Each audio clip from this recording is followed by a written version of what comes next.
হাসান ও হুসাইন ইবনে আলী ইবনে আবু তালিব রাদিয়াল্লাহু তাআলা আনহু এর মর্যাদা। হাসান ও হুসাইন ইবনে আলী ইবনে আবু তালিব রাদিয়াল্লাহু তাআলা আনহু এর মর্যাদা। عن أبي هريرة أن النبي صلى الله عليه وسلم للحسنة اللهم إني أحبه أحبه وأحب من يحبه قال وضمه إلى صدره।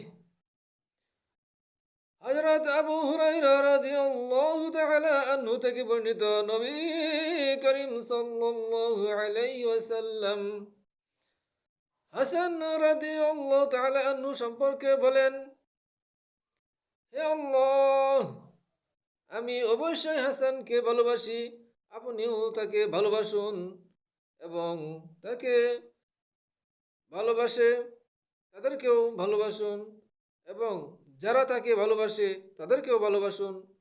বাড়ি বলেন, এরপর তিনি তাকে বুকে জড়িয়ে ধরলেন।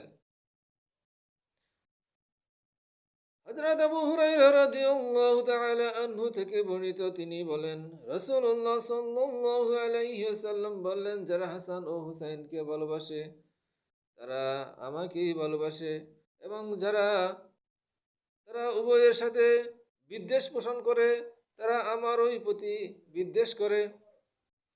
দেখেন, দুইটি হাদিসের মধ্যে কত গুরুত্বপূর্ণ কথা রয়েছে। আল্লাহর কাছে বলছে, হে আল্লাহ, আমি অবশ্যই হাসানকে ভালোবাসি, আপনিও তাকে ভালোবাসুন এবং যারা তাকে ভালোবাসে তাদেরকেও ভালোবাসুন। দ্বিতীয় হাদিসে বলছেন যে হাসান হোসেনকে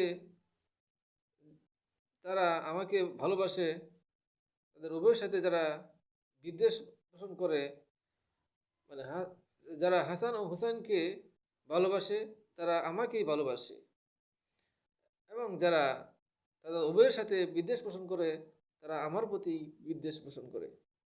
তাই এর দ্বারা বুঝতে পারলাম যে হযরত রাসূল সাল্লাল্লাহু আলাইহি ওয়াসাল্লামের যে হাসান হুসাইন রয়েছে তাদেরকে ভালোবাসতে হবে, তাদের সাথে বিদ্বেষ পোষণ করা যাবে না। যারা বিদ্বেষ পোষণ করে তারা রাসূল সাল্লাল্লাহু আলাইহি ওয়াসাল্লামের সাথেই বিদ্বেষ পোষণ করলো।